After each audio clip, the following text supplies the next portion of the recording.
श्रीवर्धमानमर्हन्तम् नत्वा बालप्रबुद्धये विरच्यते मितस्पष्ट संदर्भन्यायदीपिका. काल काय सांगितलं? आगम ज्ञान अनुभव तीनच गोष्टी सांगितल्या त्यांनी. आगम कशाला म्हणायचं? वस्तुव्यवस्था जी सांगतात का ना जिनेंद्र भगवान वचनाद्वारे, पुढं त्याला आगम म्हणायचं का? शब्दाला आगम म्हणतात काय? मग कशाला म्हणतात आगम? पुस्तकाला आगम म्हणायचं काय? होय म्हणतोय. मग कशाला म्हणायचं?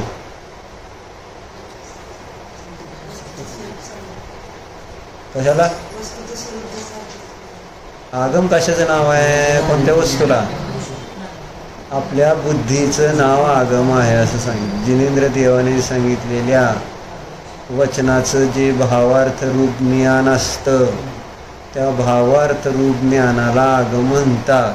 ते वचन असते आणि ते वचन आपण काय करून घ्यायचे? समजून घ्यायचे.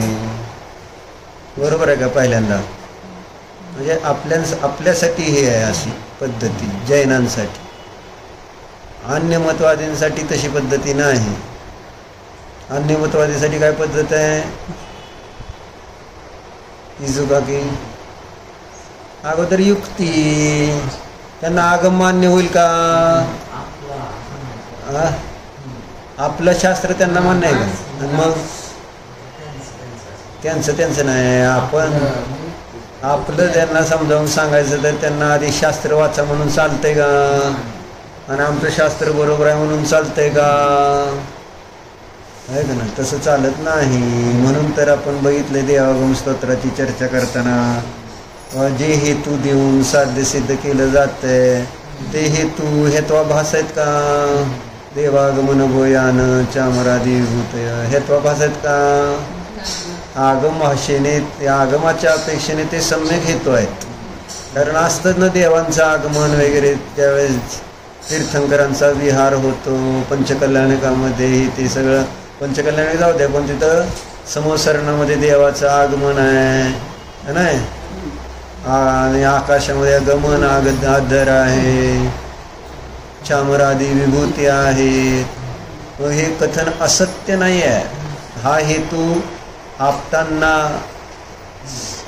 आपतांचं लक्षण करताना त्या हेतूला हेत्वाभास आपल्या अपेक्षेने नाही आहे. पण अन्यमतवादी त्याला मान्य करणार नाही. ते पण म्हणतील आमचे पण देवाचं असंच असतं म्हणून ज्यांच्याजवळ तसं आहे वैभव तसं ते त्या ठिकाणी देव होतील का सिद्ध? आहे का? कारण तसं त्या ठिकाणी वैभव कोणाजवळ दिसून येतं? माया विश्वपी दृश्यंते. मायावी जीवांकडं पण तशा प्रकारचं बाह्य वैभव दिसून येऊ शकतं. म्हणून त्या हेतूने तुम्ही आप्त आहात आणि महान आहात असं सिद्ध होत नाही. असं म्हणून पहिल्या 3 कारिकेमध्ये जे 3 हेतू दिलेले आहेत ते आगमाच्या अपेक्षेने सम्यक हेतू आहेत जैनांसाठी.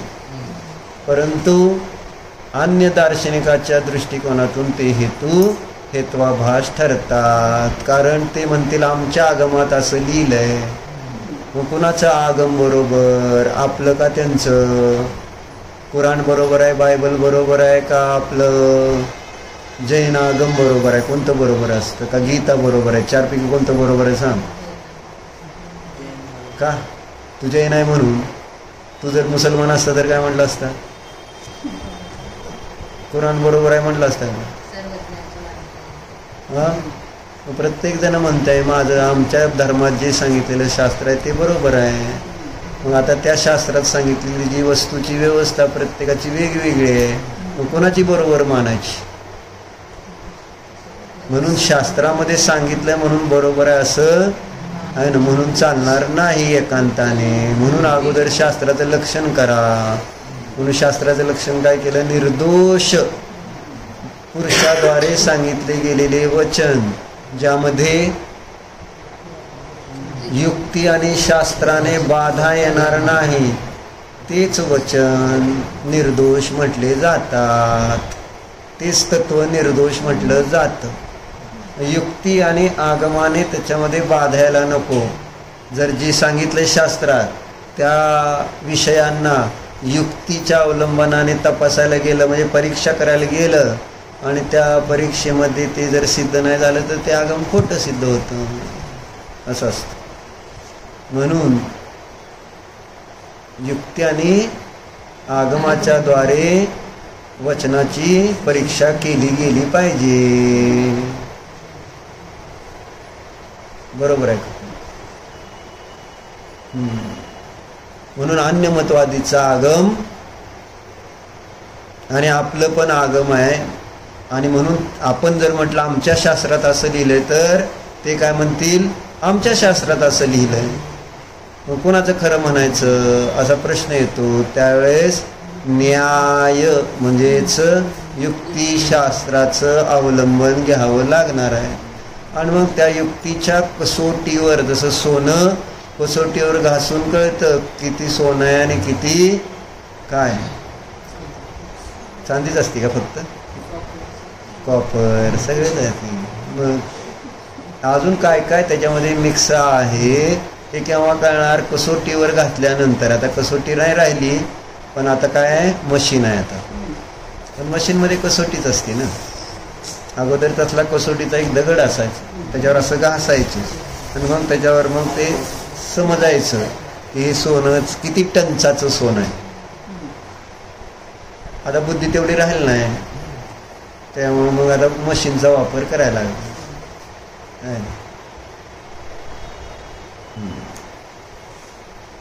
बरं, असू दे. मग तसं परीक्षा कशाची? तत्वाची परीक्षा करायला पाहिजे. कशासाठी? कशासाठी? कशाद्वारे विचारलं का? आहे ना. हां, निर्णय आपल्याला करायचा आहे. तत्व कोणतं बरोबर आहे, कोणतं चुकीचं आहे, कोणतं तत्वाने माझं हित होणार आहे, कोणत्या तत्वाने माझं अहित होणार आहे, याचा निर्णय केल्याशिवाय. निर्णय केलाय का? म्हणून म्हटलं नुसतं ऐकतोय, ऐकायला पण आळस आहे. आणि त्याच्यानंतर मग तुम्ही विचार कधी करणार, निर्णय कधी करणार, कोणतं बरोबर आहे आणि कोणतं चुकीचं आहे, माझ्या कल्याणासाठी कारण कोणतं तत्व आहे आणि कोणतं तत्व माझ्या कल्याणाचं म्हणजे अहिताचं कारण आहे, कळायला पाहिजे का नको? म्हणून तत्व समजून घेताना आपल्या जैनांच्या दृष्टिकोनातून काय सांगितलं? पहिल्यांदा आगमाचा अभ्यास करा. ऐकू येते ना का नाही? आधी आगम वाचा, नीट भरपूर वाचन करा. जेवढं वाचता येईल तेवढं वाचा. नाही समजलं तरी वाचत राहावा. वाचता वाचता आपल्याला त्या तत्वाचा बोध होऊ शकतो. आपोआप त्याचं त्या ठिकाणी क्षयक्षम होतो. कारण एकच गोष्ट आपण वाचत गेलो, बघत गेलो तर आपल्याला त्याचा उलगडा होत जातो पुन्हा पुन्हा वाचल्यामुळं. म्हणून वाचायचं. जेवढं काय असेल नाही कळलं तरी वाचायचं. शब्दाचा परिचय होतो, संस्कार होते, अशुभापासून वाचतो आणि चांगल्या प्रकारे आपल्याला तत्वनिर्णय होण्यामध्ये मदत होती. म्हणून वाचायचं. पण वाचनाचाच आळस आहे आता. म्हणून त्यासाठी आता कॉम्प्युटरवर एक पद्धत निघाली की नाही, रीडर म्हणून असतं का नाही. तुम्ही आपलं निवांत बसायचं आणि त्या कॉम्प्युटरला काय करायचं, आदेश काय म्हणते त्याला, काय म्हणते, कमांड द्यायची. कमांड दे, रीड दिस बुक. मग ते वाचून दाखवतो तुम्हाला. माहिती आहे का तुम्हाला? विकासजी तसे करतात. कंटाळाला कारण ते करणाऱ्याचा अभ्यास करतात ना. मग बऱ्याच वेळेस त्यांना आता खूप भरपूर अभ्यास करतात ते, माझ्यासारखे आळशी नाहीत.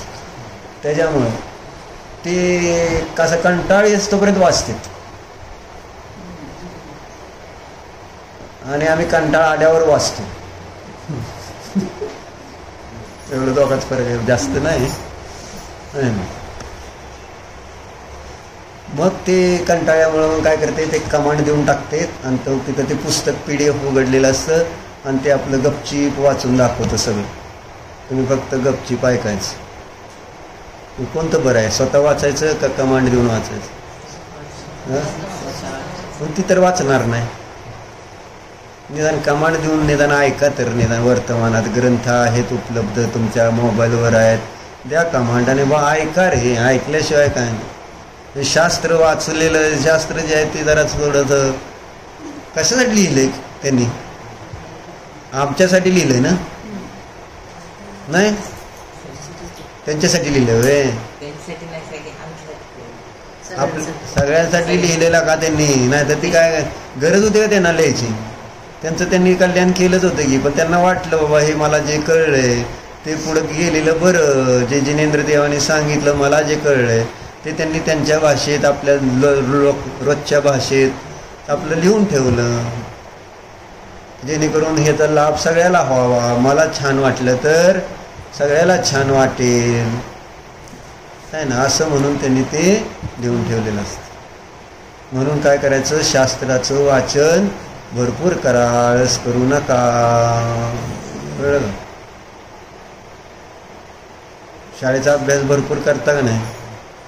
नाही केला तर मग मी खवळती का नाही? हां, खवळती का नाही? शास्त्राचा अभ्यास केला नाही म्हणून खवळली का कधी? नाही का नाही? तेच काय नाही केलं त्याचा बिचारायला फार कष्ट आहेत. हा काय म्हणून हो छान, चांगलं आहे.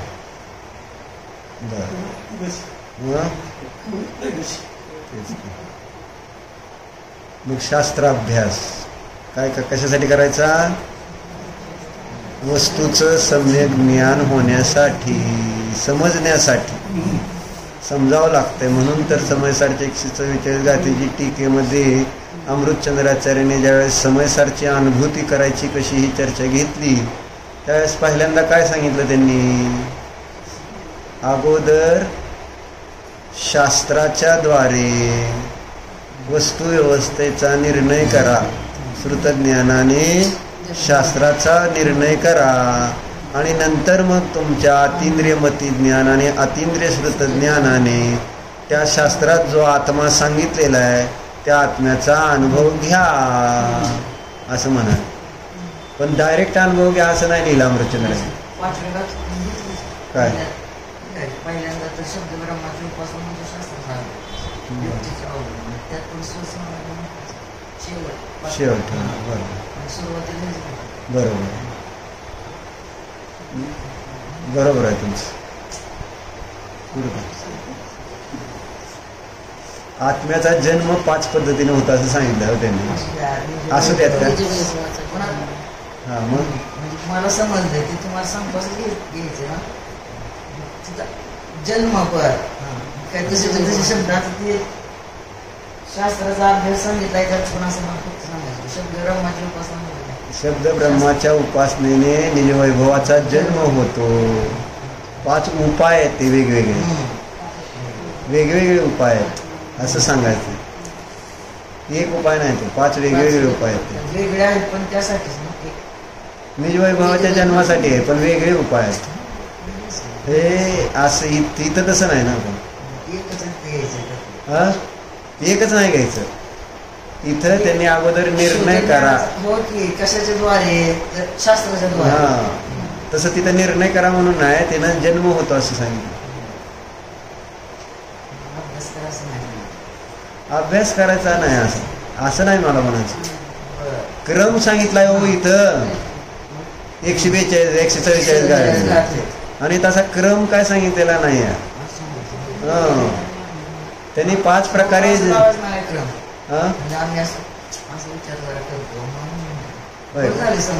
नाही तसं तुम्ही आता काय विचार केला तरी काय बिघडत आहे कुठं? अनेकांत आहे, साधवाद आहे, सगळं चालतंय. तुम्हाला समजले म्हटल्यावर बरोबर असणारच की. अपेक्षेने बरोबर असणार का नाही मला सांग? आणि माझं पण अपेक्षेने बरोबर म्हटलं तुमचं काय जातंय मग? हां तर चर्चा काय चालली? आगमाने सगळं नीट समजून घ्यायचं, वाचायचं शास्त्र म्हणजे आपल्याला कळू लागतं काय. पण वाचूच वाटत नाही असं होतं ना. कारण अप्रयोजनभूत वस्तूचं वर्णन असल्यामुळं ह्याच्यातनं काय हे शिकल्यानंतर पैसे मिळतात का? हा मोक्ष मार्गासाठी आहे, संसार मार्गासाठी नाही. आणि मला तो मोक्ष मार्ग इष्ट कुठं आहे? इष्ट आहे का आपल्याला मोक्ष मार्ग? मग इष्ट असलं तरी हे केलं असतं ना, दुकानदारी थोडीच केली असती. इष्ट काय? संसार मार्ग इष्ट आहे. जर संसाराची एखादी पैसे कसे मिळवायचे ही जर एखादं पुस्तक बाजारात विकायला आलं तर माणूस विकत घेत ते.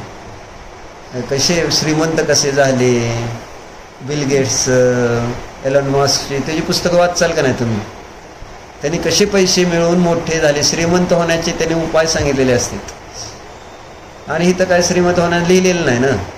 त्यामुळे तुम्ही म्हणणार हे आपल्या कामाचं नाही. पैसे ज्यामुळं मिळतील, जे मला संसारामध्ये सुख देणारा असेल ते आपण वाचणार, अभ्यास करणार.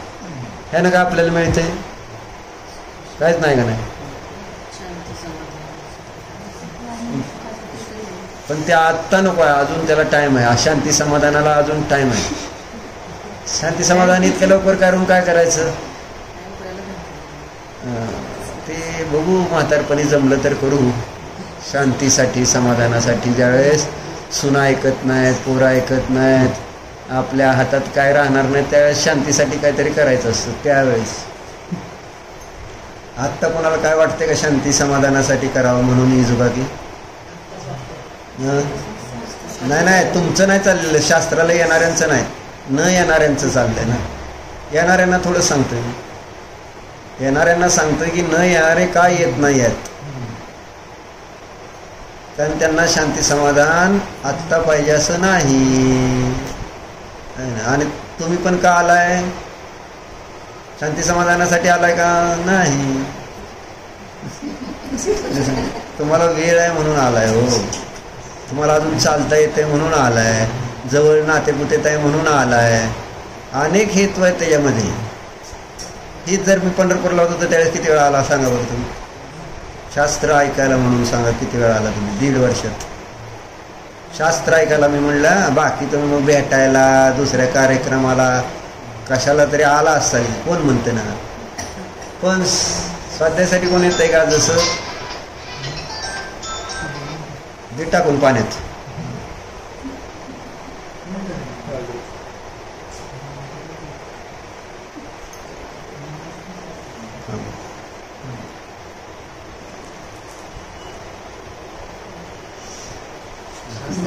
हा, म्हणजे एंगेजमेंटला आले का नाही सगळे? शास्त्राला कोण आले का? तुमचं चाललंय का? मी तुम्हाला म्हटले का? काय माणूस लगे सांगते मी शास्त्राला आलोय बरं का? हो, मला दिसत नाही का मी आंधळ आहे का? काय सांगितलेलं म्हणजे आता मला कळतंय का नाही कोण शास्त्राला थांबलंय, आले. तुम्ही माहेरी आलाय मला माहित आहे की.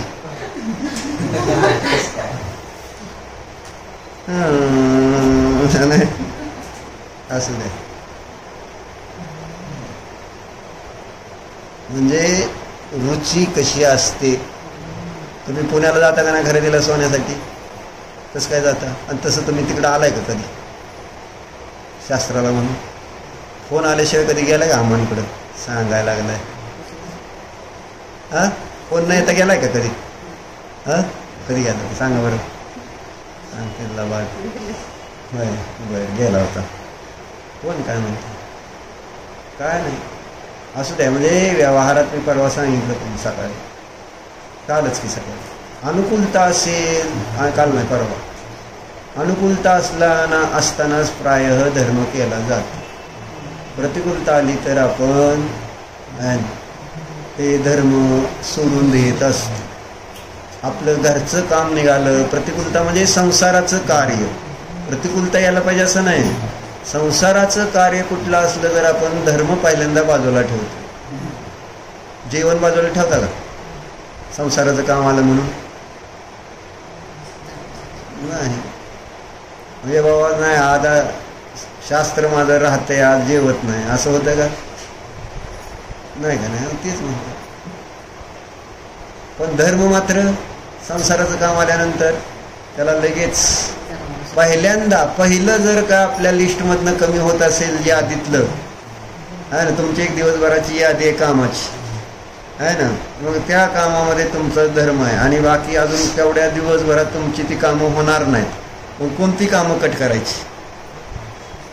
पूजा कट, आहे ना, स्वाध्याय कट, गुरुसेवा कट, ही कट होणार नाहीत, होते तुम्ही तेच सांग. का तसं होतं? रुची, करेक्ट. आपलेपणा, माझं, शास्त्र माझं वाटलं पाहिजे, दुकान माझं आहे म्हटल्यानंतर त्याच्यासाठी मुलं बाळं माझी आहेत, मग त्याच्यासाठी आपण मग तिथं जे समर्पित आहे ना, तसं धर्म माझा म्हणून असं होतंय का? झोप माझी म्हणून झोपतंय माणूस, पण आपल्याला मंदिरात जाणं होतंय का? असं आहे ते प्रॉब्लेम. हा जाऊ दे, चर्चा कशासाठी सांगायची होती, परत आज वाचलं नाही म्हणतील, मला आज चतुर्दशीला वाचून दाखवावं लागेल, तर खोटं बोललं तर पाप लागलं. तर चर्चा दुसरी आपण काल काय बघितली, ती युक्ती. समजून घेतल्यानंतर बुद्धी वापरा. आता बुद्धी वापरल्याशिवाय त्याच्यातला आनंद पण येत नाही. व्यवहारात पण म्हणजे आपण बघितलं खूप वेळा, म्हणजे जसं तुम्ही नवीन सोन्याचं दुकान टाकलं त्यावेळेस तुम्हाला खरं सोनं आणि खोटं सोनं ओळखता येत होतं का? नाही. बरोबर. म्हणजे कुणी सांगितलं बा हे सोनं आहे तर तुम्ही त्याला सोनं म्हणत होता, बरोबर आहे, पण तुम्हाला कळत नव्हतं. पण आता तुम्ही अभ्यास करता करता तुम्हाला त्याच्यातले बारकावे समजू लागले आणि मग तुम्हाला खरं खोटं सोनं समजायला लागलं. मग खरं खोटं समजण्याचा, मग आता तुमच्या हातात सोनं आलंय, खरं म्हणून आलंय आणि ते खोटं आहे असं तुम्हाला दिसलं, कळलं हातात घेतल्या घेतलं. तर मग ते कशामुळं झालं? म्हणजे तुम्ही तुमच्या बुद्धी लावली, बुद्धीचा वापर. अगोदर बुद्धीचा वापर नव्हता, पण तसं जसं तुम्ही बुद्धीचा वापर करायला लागला तर तुम्हाला मग आनंद झाला का नाही, बरं मला कळतंय म्हणून, नाहीतर हे मी सोनं म्हणून घेतलं असतं खोटं सोनं. बुद्धीला महत्व किती आहे हे मला सांगायचं. म्हणजे आनंद बुद्धीचा असतो, युक्तीचा असतो, त्या वस्तूचं आपल्याला जे भावभासन होतं त्याचा आनंद असतो. म्हणून गणित कसं सुटलंय हा महत्वाचा, गणित सोडवलंय ह्याचा आनंद नाही आहे, गणित कशा पद्धतीने सुटतंय हे समजणं त्याचा आनंद असतो. उत्तराला उत्तर आलं म्हणजे काय ते गणित सोडलं असं नाही, कारण तशा प्रकारचं दुसरं गणित तुम्हाला सोडवता येणार नाही, कारण कसं सोडवायचं माहिती नाही. पण कसं सोडवायचं म्हटलं तर कोणतंही गणित येऊ दे मग तुम्ही ते सॉल्व करू शकता. म्हणून त्याच्या पाठीमागची ट्रिक कळते ना, ट्रिक म्हणजे युक्ती. ती युक्ती समजली तर मग आपल्याला कोणी फसवू शकणार नाही, आपला निर्णय ठोस होईल, आपलं श्रद्धान पक्क होईल, है ना, आपल्याला त्या वस्तूची सत्ता भासित होईल. असे अनेक लाभ जेव्हा आपण त्या वस्तूचा निर्णय करण्यासाठी मूळतः आपण दुसऱ्याच्या अधीन राहणार नाही. युक्तीमुळं, आगमामुळं आपल्याला दुसऱ्यावर अवलंबित राहावं लागतं, पण युक्तीमुळं आपल्याला आता कोणाची गरज लागणार नाही. आपण स्वतः निर्णय करू शकतो की माझं हित कशात आहे, माझं अहित कशात. विवेक त्याला म्हणतो, है ना.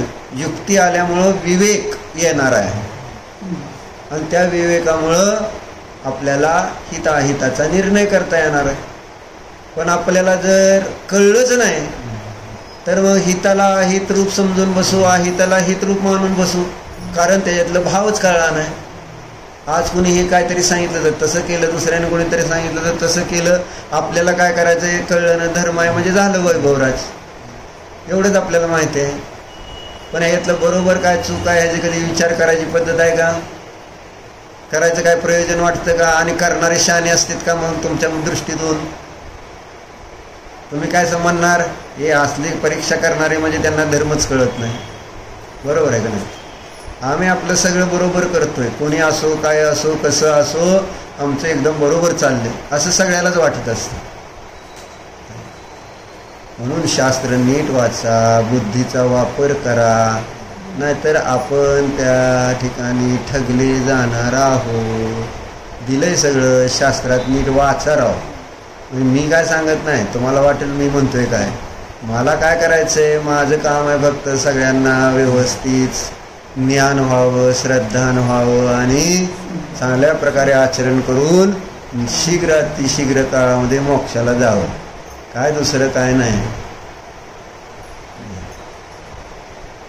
शेवटी ज्याची त्याची मर्जी, काय जो तो आपल्या आपल्या विचाराने करणार आहे. परंतु विवेकाची म्हणजेच युक्ती म्हणजेच निर्णयाची मात्र अनिवार्यता आहे. अनिवार्यता. युक्ती नाही तर तुम्हाला वस्तूची अनुभूतीच येणार नाही. आगमाने अनुभूती दुर्लभ आहे.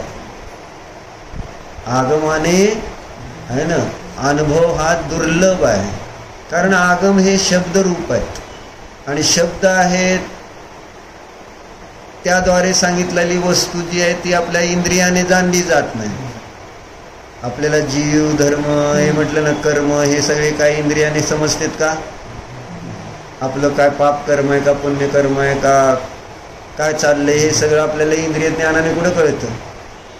मग इंद्रिय ज्ञानाने कळत नाही, त्यामुळं काय होतं, धर्मश्रद्धान बनत नाही. आपल्याला त्या विषयाचा अनुभव करायचा म्हटलं तर करताना कठीणता जाते. जीव जीव जीव जीव जीव जीव म्हटलं तरी अनुभूती सोपी जाते काय? मी जीव आहे, मी जीव आहे, तुम्ही जीव आहेत, मी जीव आहे, तुम्ही जीव आहे, असं किती म्हटल्यानं काय होणार? अरे जीवाची सत्ता समजावी लागेल, सत्ता. आणि मग आता त्याच्यासाठी आता हे तुम्हाला मला सांगाल की सत्ता समजण्यासाठी काय करायला लागतंय. तर सत्ता समजण्यासाठी मूळ आपल्याला त्याची अर्थक्रिया समजली पाहिजे, म्हणजे कार्य समजलं पाहिजे. कारण कार्यावरूनच आपल्याला त्या वस्तूच्या आहेपणाचा निर्णय होऊ शकणार आहे. कोणती वस्तू काय आहे आणि ती आहे काय. कुठल्याही वस्तूचा आहेपणा जाणण्यासाठी काय, त्याचं जे कार्य असतं ते कार्य समजलं पाहिजे, किंवा ते कार्य समजू शकतं. आणि कार्य समजल्यावरच कारण समजू शकतं. कळलंय का नाही? जसं आता समोर एक झाड आहे, कशाचं आहे कसं कळणार?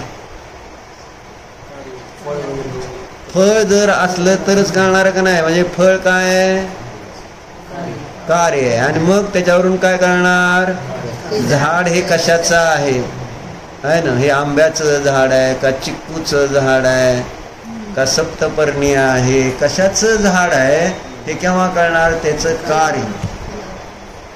कारण इंद्रिय ज्ञानी जीवाला व्यक्त कार्याच्या द्वारेच वस्तूचा निर्णय होऊ शकतो.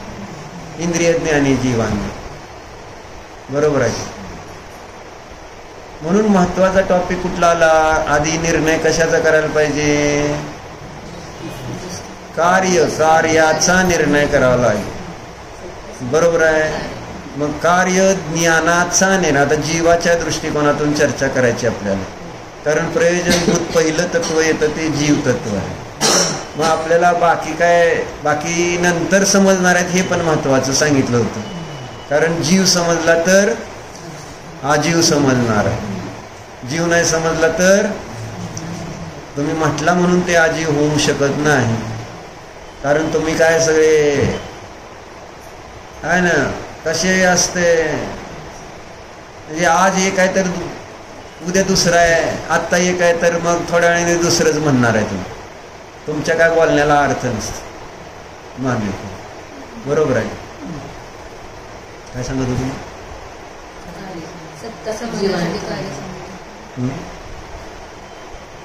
हा, म्हणजे आत्ता तुम्ही ज्याला पुद्गल आजीव म्हणताय ना, त्यालाच तुम्ही थोड्या वेळाने जीव म्हणणार आहे असं मला सांगायचं. काय म्हणजे असं तुमचं हे म्हणणं काय खरं नसतं की हे आजीव आहे म्हणणं, आणि हे तुम्हाला सिद्ध करून दाखवलं, बरोबर आहे का? इजुबागी कशी तर करून दाखवू तुम्हाला आजीव आहे काय.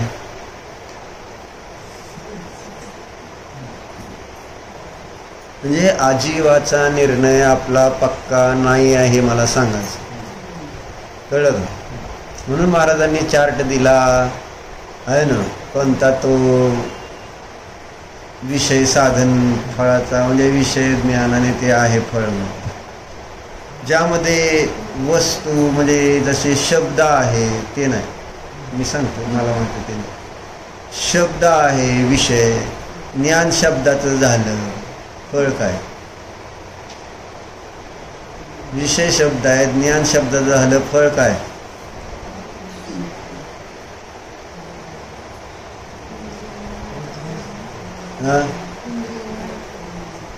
विषय शब्द आहे म्हटलं का नाही, ज्ञान शब्दाचं झालं म्हटलं का नाही, त्याचं फळ काय?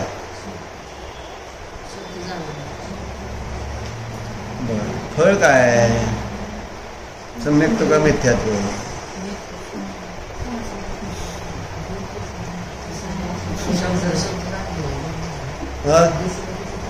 शब्दाला शब्द जाणलं म्हणून फळ सम्यक्त म्हणायचं का? का नाही म्हणायचं? मग काय जाणं शब्दाला? काय तिरू जाणू का? काय केळ? काय म्हणतात?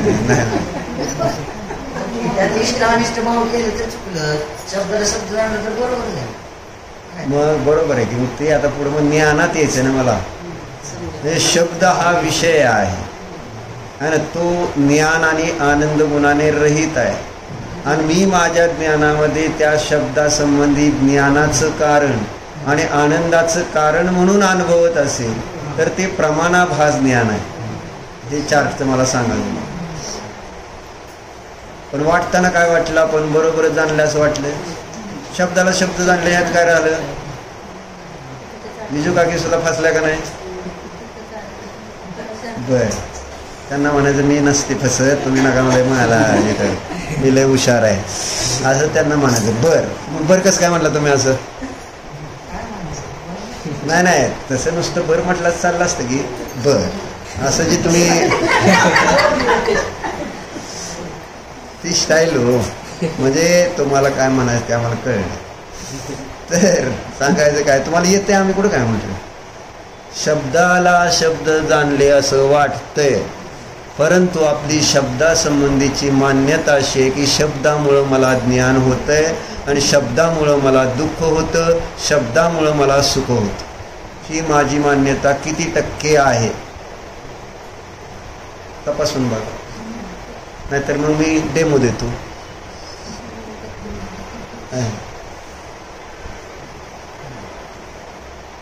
नैतिक किती चांगला आहे त्या खासला असं म्हटलं. नैतिक कडू आहे असं म्हटलं. नैतिक रडला. कडू कळतंय ना? कडू म्हणजे कडू शिवे माहिती आहे ना? ग ग गडूचा. आधी आम्ही लहानपणी आम्हाला शाळेत असायचं ग ग कडू गडूचा मास्तर लय कडूचा. म्हणजे वाईट. कडू म्हणजे वाईट असतं ना. कडू आवडतं का कारलं तुला? तेच सांगतोय. कडू म्हणजे चांगली नसणारी वस्तू. कडू ही शिवी होती पूर्वी. तुम्हाला तर त्या शिव्या माहिती नाही आहेत. बरोबर आहे का?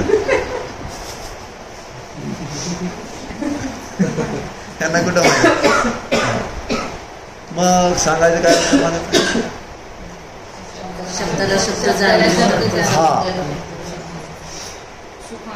हा शब्द ते डेमो द्यायचा होता मला म्हणून मी सांगितलं की आपण शब्द ऐकून नुसतं त्याला मी ज्ञानाचं ज्ञेय म्हणून नाही मानलेलं.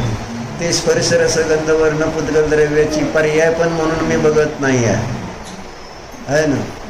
मग ते माझ्या संबंधी असलं तर ते जीव आहे, दुसऱ्या संबंधी असलं तर अजीव आहे. सुनाला बोलताना शब्द जीव का जीव सांगाय की काय? सुनाला बोलताना शब्द जीव असतात का जीव असतात? आणि सून तुम्हाला बोलताना शब्द जीव असतात का जीव?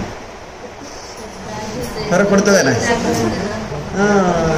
कोण म्हणतंय त्याच्यावर डिपेंड आहे. मी काही बोललं तर मग ते सगळं चालतं, म्हणजे ते आजीव असतं आहे ना.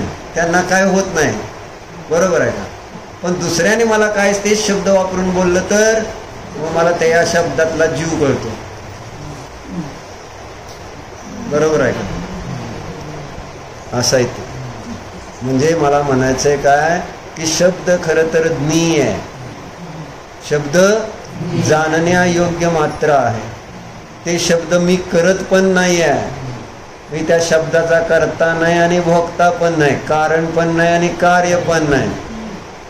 पण माझ्या मान्यतेमध्ये त्या शब्दासंबंधीच्या विपरीत मान्यता किती आहेत, विपरीत ज्ञान किती आहे. कारण मी त्याच्यातच जन्मलोय, त्याच्यातच जगतोय आणि त्याच्यातच मरतोय. मग मला कसं कळणार की हे शब्द म्हणजे काय ज्ञान नाही, शब्द म्हणजे आनंद नाही, दुःख नाही. शब्दासंबंधी आपली ही मान्यता असते.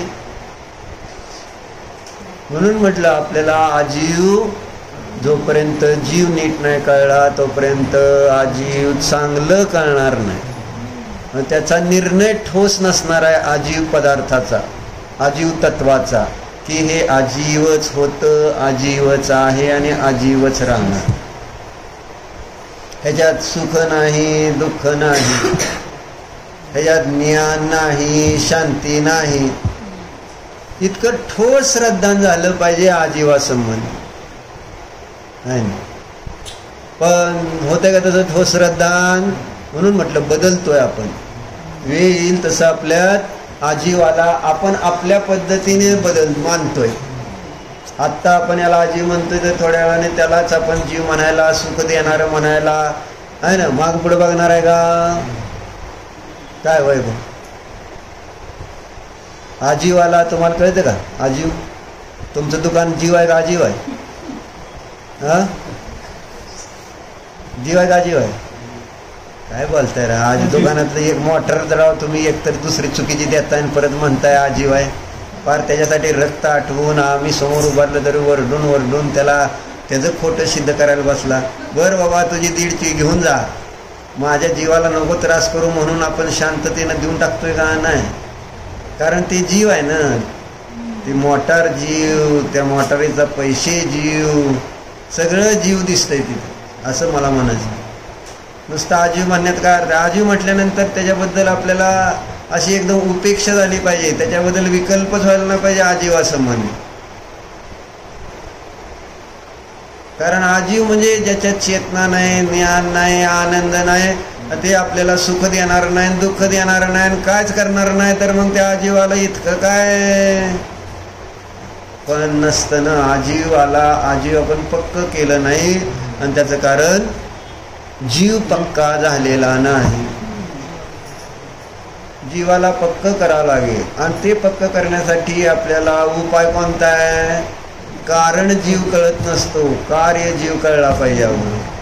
कोण कळलं पाहिजे? कारण कार्याशिवाय कारण समजणार नाही. सांगितलं ना, फळ आल्यावरच कळतंय कोणतं झाड आहे.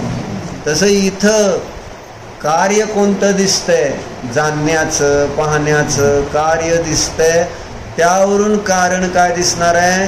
की जीव आहे.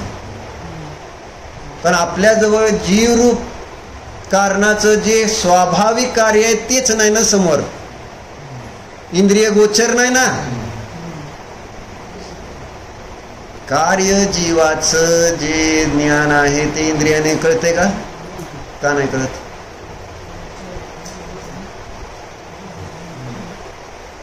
का नाही कळत? उगाच मी विचारलं म्हणून का नाही? का नाही कळत?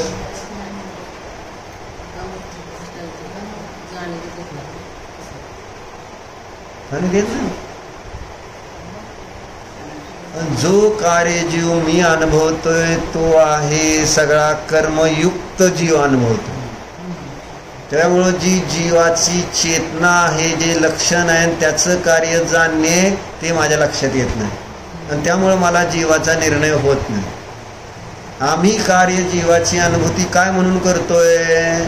ही सगळी अवस्था, सगळी मिक्स अवस्था म्हणून अशुद्ध जीवालाच कार्य जीव म्हणून एकांताने समजून बसलोय आणि म्हणून आपल्याला त्याच्यातनं जी पर्याय मोडताय ती संपत नाही. जे शरीर मिळालं आणि त्या शरीराच्या आश्रयाने होणारे जितके म्हणून जाणण्याचे, आनंदाचे कार्य दिसत आहेत आणि दुःखाचे, ते सगळे मी आणि माझे वाटत आहेत. त्यामुळं माझी मी कोण आहे हेच समजना ना. जीवाचं कार्य काय? जाणणे मात्र आहे. मग हे कुठं दिसतं का कधी? आणि कुठं आपण पाहतो का तसं कधी? कुठं पाहायचा प्रयत्न केलाय का कधी? नाही. मग मंदिरात देवदर्शन मोकळ्यात केलं का? मंदिरातला देव म्हणजे कार्य जीव आहे, कार्य ज्ञान आहे. त्यांचं दर्शन कशासाठी करायचं असतं? कळण्यासाठी. जीव कारण जीव का असतो म्हणून. मग मला जर ते कार्य ज्ञान दिसलं नाही, म्हणजे कार्य परमात्मा समजले नाहीत, तर मला कारण परमात्मा म्हणजे जीव समजणार आहे का? महत्वाची गोष्ट ही आहे. परमात्मा म्हणजे आता ते परमात्मा समजायसाठी मुख्य आहे आणि ज्ञान. ज्ञानातूनच आपल्याला ओळख होऊ शकते. आणि म्हणून न्याय ग्रंथ जे आहे ते ज्ञानाची सिद्धी करतात. कोणाची? ज्ञानाची म्हणा किंवा सर्वज्ञत्वाची सिद्धी. ज्ञान काय, सर्वज्ञता काय एकच आहे. म्हणजे जर मला सर्वज्ञ नाही समजले तर मला जीव समजणार नाही, हा त्याचा अर्थ होतो. कारण सर्वज्ञता म्हणजे हे जीवाचं कार्य, स्वभाव कार्य. आणि तोच ते स्वभाव कार्य मला जर प्रतीतीला आलं नाही तर मी कसं निर्णय करायचा की मी शरीरापासून भिन्न, इंद्रियांपासून भिन्न असा एक ज्ञानमय जीव आहे की ज्या जीवाला जाणण्यासाठी इंद्रियांची गरज नाही, त्या जीवाला आनंदासाठी विषयांची गरज नाही. हे मला कसं कळणार? मला त्यांची गरज नाही याची प्रतीती कशी येणार आपल्याला?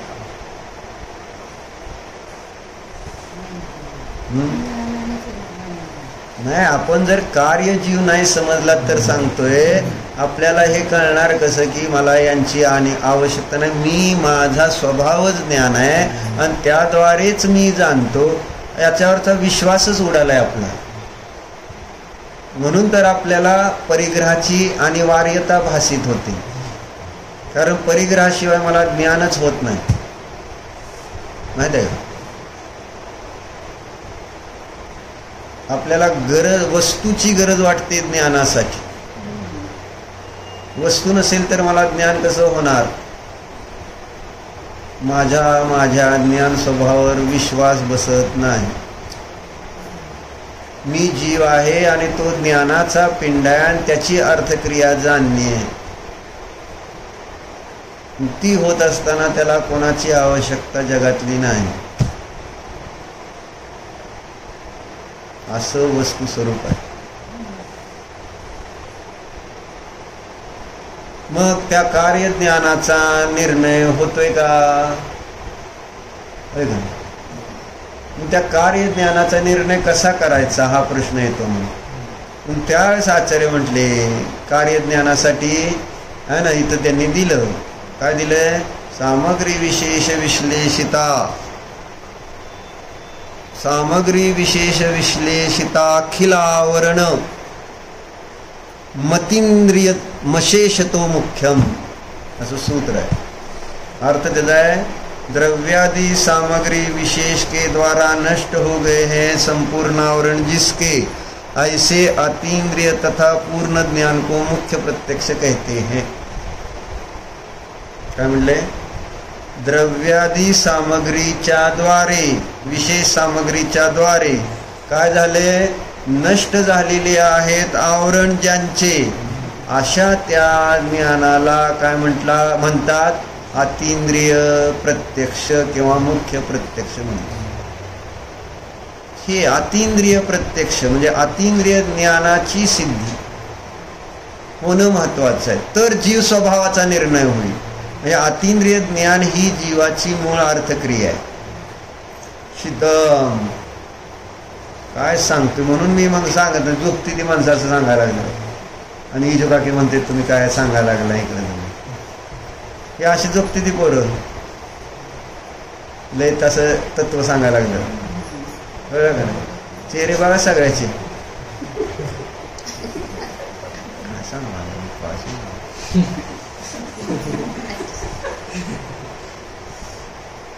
काय नाही, इतकी बुद्धी जड झालेली. स्वभावाची चर्चा सुरू झाली की माणूस पेंगतय. इतक्या जागा होता, आता का पेंगायला लागलाय?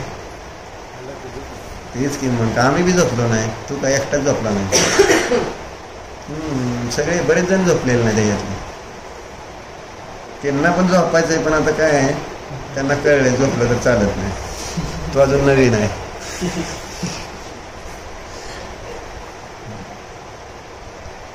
काय सांगितलं इथं?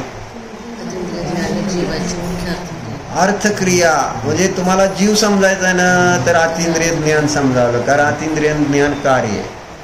तुम्हाला झाड कशाचं आहे तर कार्य समजावं लागेल का नाही, फळ कोणतं आहे त्याच्यावरनं झाड. तसं जीव समजायचं तर तुम्हाला हे समजणं गरजेचं आहे. आणि ते समजावून सांगण्यासाठी आचार्याने सांगितलं. कारण काय की ज्या जीवाच्या विशेषादी सामग्रीद्वारे आवरण दूर झालेलं आहे, तेव्हा तिथं जे प्रगट होणारं कार्य आहे ते अतिंद्रिय. म्हणजे आपलं सगळं ज्ञान कसं आहे, आवरणवाद ज्ञान. तुम्ही आम्ही जे जाणतो, जेवढं जाणतो ते आवरणवाद ज्ञान आहे असं सिद्ध होतं या सूत्रातून. इजुगाती काय म्हणतोय मी? तुम्ही कानानं ऐकताय ते आवरणवाद ज्ञान आहे. तुम्हाला मान्य आहे का ती? पण ती माझी अर्थक्रिया नाही आहे. कानाने ऐकण्याची, डोळ्याने पाहण्याची माझी अर्थक्रिया नाही ना. परंतु मला असं वाटतं की डोळ्याने पाहतो म्हणजे मीच पाहतोय आणि ते डोळेच पाहतायत. आणि डोळ्याशिवाय मला कसं समजणार, कानाशिवाय कसं मी ऐकणार, असं आपण समजून बसलोय पक्क. आणि त्यामुळं जीव समजायचं कठीण जाते, जीवाची अनुभूती कठीण जाते. जीव हा जो पदार्थ आहे त्याचा निर्णयच नाही ना केला. शास्त्रात वाचले जीव अतिंद्रिय आहे, जीव अमूर्तिक आहे, जीव ज्ञान दर्शनवाला आहे, जीव जन्म मरण रहित आहे, जीव सुखदुःख रहित आहे, सगळं वाचले. पण जीव तसा कशावरून असतो तर त्याचं हेतू त्यांनी हे दिलं. मग हे समजून घ्यावं लागेल. जीव समजून घेण्यासाठी अतींद्रिय ज्ञान, मुख्य प्रत्यक्ष, ज्याला केवळ ज्ञान सर्वज्ञता म्हणते, ते कार्य ज्ञान समजल्याशिवाय तुम्ही जीवाची सत्ता जाणू शकणार नाही. तुम्ही किती डोकावता. म्हणून परमात्म्याला महत्व दिलं, देवाच्या दर्शनाला महत्व दिलं. नीट दर्शन करा, नीट दर्शन करा. ते तुम्ही आहे, ते तुम्ही आहे. जीवाची स्वभाव पर्याय प्रगट झाली. सकाळी आपण ध्यान केलं नाही सिद्धांचं, त्यावेळेस सांगितलं नाही ते आपण असतो. समजायला पाहिजे ना. कुठे किती सिद्धांचं दर्शन होतं, किती सांगा. किती सांगितलं तरी सिद्ध दिसतात का? बघा बघा म्हणत होतो, पहा म्हणत होतो का नाही मी? कोणाला दिसलं का तुम्हाला? गप बसले आहे का? म्हणजे हो मला दिसलं असं म्हणू शकले असते का? नाही दिसलं का तुम्हाला? हे ते म्हातारपणी मान हलती तर हलती, बाकी काय नाही. त्याच्यामध्ये काय भाव काय आहे ते काय काय वैभव. तू होता का सकाळी पूजेला? मग झालं का? सिद्धाला बघितलं का? कुठं निर्णय नाही ना. हीच मला सांग, निर्णय नाही का? निर्णय नाही. आणि कधी आपण युक्तीचं अवलंबन घेतलं तर कसा निर्णय म्हणाल तुम्हाला? मी पाहिलंय. पाहिलं म्हणजे काय? ते काय डोळ्याने पाहिले, ज्ञानाने पाहण्याचं कार्य होतं ना. जम पश्यति तम नानम असं सूत्र दिलंय कुंद देवाने. जे पाहतं ते ज्ञान, जे जाणतं ते ज्ञान. पाहणं ही ज्ञानाचंच कार्य. ज्ञानाने तुम्हाला सिद्ध पाहता आले नसते का? आणि पाहिले तर आपल्याला झालंच नाही. हो मी पाहतोय आहे, ते पाहता येतं, दिसते ते. कारण ज्ञानमय आहे, प्रमेय आहे, वस्तू आहेत, सत आहेत, तर दिसायचं काय अडचण आहे? दिसलंच पाहिजे. कारण ठोसपणा नाही, प्रामाण्य नाही. प्रमाण असेल आणि प्रामाण्य नसेल तरी साध्य सिद्ध होत नाही. प्रमाण म्हणजे निर्णय जरी तुमचा झाला पण ते माझं जाणणं सत्यच आहे असं जर तुमच्या ज्ञानात निर्णय नाही झाला त्या वस्तू संबंधीचा, तर ते ज्ञान आहे ना प्रमाणाभास आहे. बरोबर आहे का? इजुका की शिजुका की बरोबर तर म्हणाय का? हा तुम्ही इजुका की का? त्यांनी मान हलवणं ते बरोबर आहे का चुकीचं आहे? मग बरोबर आहे की असं काय? बरोबर आहे असं म्हणायचं. बरोबर आहे की असं काय म्हणायचं? हा बरोबर आहे ना? मग काय बरोबर आहे? हा म्हणजे जाणलेल्या विषयाचा ठोस निर्णय करायचा. मग का निर्णय होत नाही आपल्याला ठोस? कसं म्हणू मी ते खरं खरं जाणलंय का नाही मलाच कळलं नाही तर मी कसं सांगायचं हो म्हणून? असा प्रत्येकाच्या मनात संशय आहे. कारण अमूर्तिक आहे ना. इंद्रियाने तर काय दिसलं नाही, त्याची अनुभूती घ्यावी लागते, येते, अभ्यास लागतो. ज्ञान मात्र वस्तूला जेव्हा तुम्ही स्वतःला अनुभवता ना पुन्हा पुन्हा त्यावेळेस ते ज्ञान मात्र सिद्ध सुद्धा समजू लागतात. जसा मी ज्ञान मात्र आहे तसे ते ज्ञान मात्र आहेत हे समजू लागतं. जसे ते ज्ञान मात्र आहे तसा मी ज्ञान मात्र नाही, जसा मी ज्ञान मात्र आहे तसे ते ज्ञान मात्र आहे. असं करावं लागतंय कधी कधी. म्हणजे माझ्यामध्ये इंद्रिय नाही दिसली, माझ्यामध्ये काय पदार्थ नाही दिसले, फक्त एक ज्ञानाची अनुभूती असताना तो जो विषय आहे तसाच तो सिद्धशिलेवर विषय आहे, पदार्थ आहे. असं असतं. कुठून तरी आपल्याला निर्णयापर्यंत पोचावं लागणार, नाहीतर जन्म जैनाचा मिळून काय उपयोग नाही.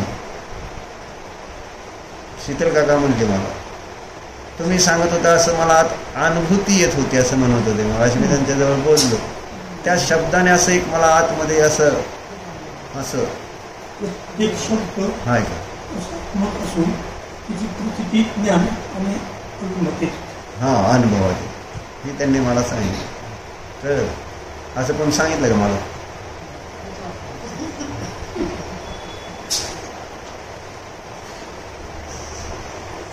म्हणजे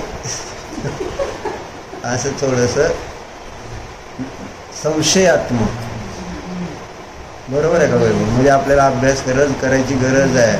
आज आपला निर्णय करायला श्रद्धा त्याचं नाव आहे ज्याच्यात संशय राहणार नाही, विपरीतता नाही, अनध्यवसाय नको.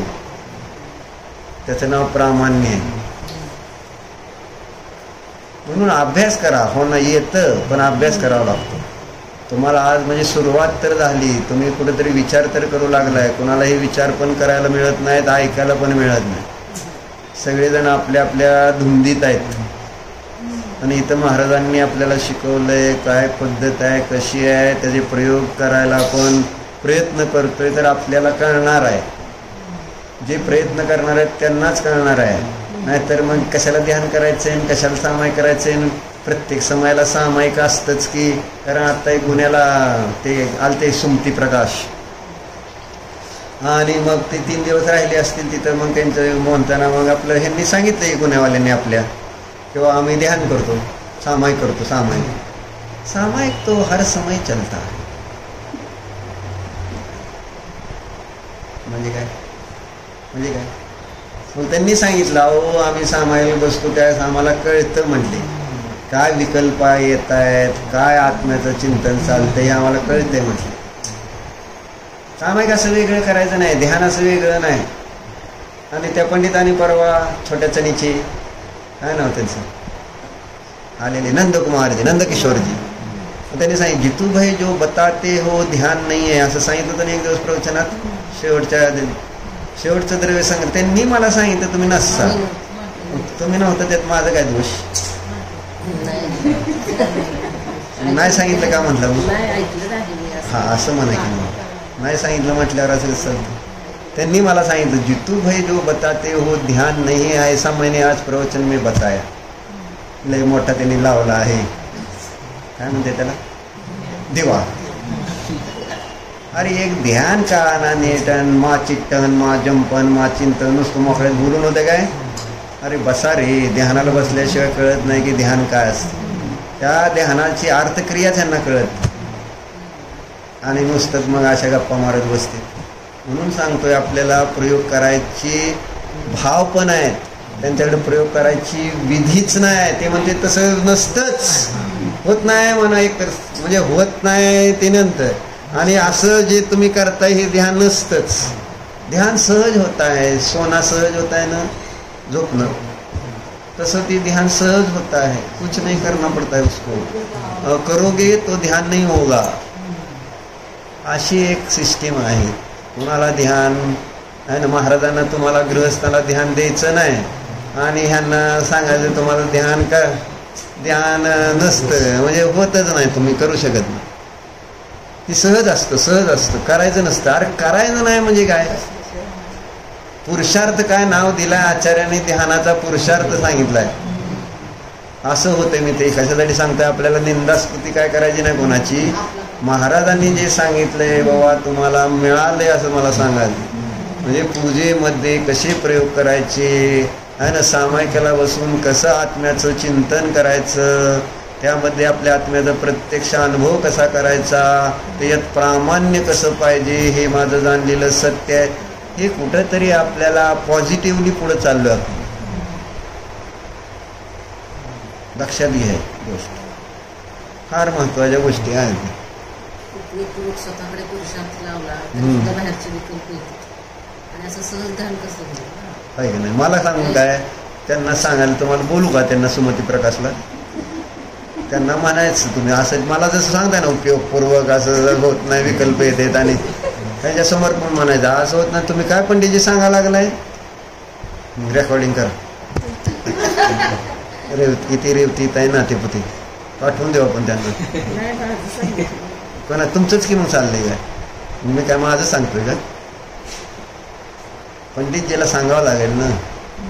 हे ध्यान कोणाला करायचं नाही खरं सांगायचं, कारण ध्यानामध्ये बोर होतं सगळ्यांना. नाही काय पूजा करायला बोर होतं, झोपायला मात्र आवडतं. नाही क्रिकेट खेळायला आवडतं, आणि ध्यान करायचं म्हटलं तर माणूस म्हणतोय किती वेळ करायचं असं होतं. म्हणून प्रयत्न केलाय. पुरुषार्थ, परमपुरुषार्थ, धर्मी ध्यानाचा परमपुरुषार्थ वर्तमानामध्ये. ज्ञानार्णवमध्ये तसं दिलंय. जे जीव या पंचम काळामध्ये ध्यान होत नाही असं म्हणतील ते जीव दिनमार्गापासून भ्रष्ट आहेत. असं एक श्लोक आला त्याच्यात. ध्यानाचं स्वरूप म्हणून चॅप्टर आहे, त्याच्यामध्ये आहे ती श्लोक. हा सकाळीच वाचला. ज्ञानार्णव ग्रंथात शुभचंद्राचार्यांनी लिहिलेलं. ओम नमः. हा बास करा म्हणायचं येत नाही या, कसं नाही तुम्हाला काय नाहीच, ऐका आपलं, तुम्हाला म्हणता येत नाही.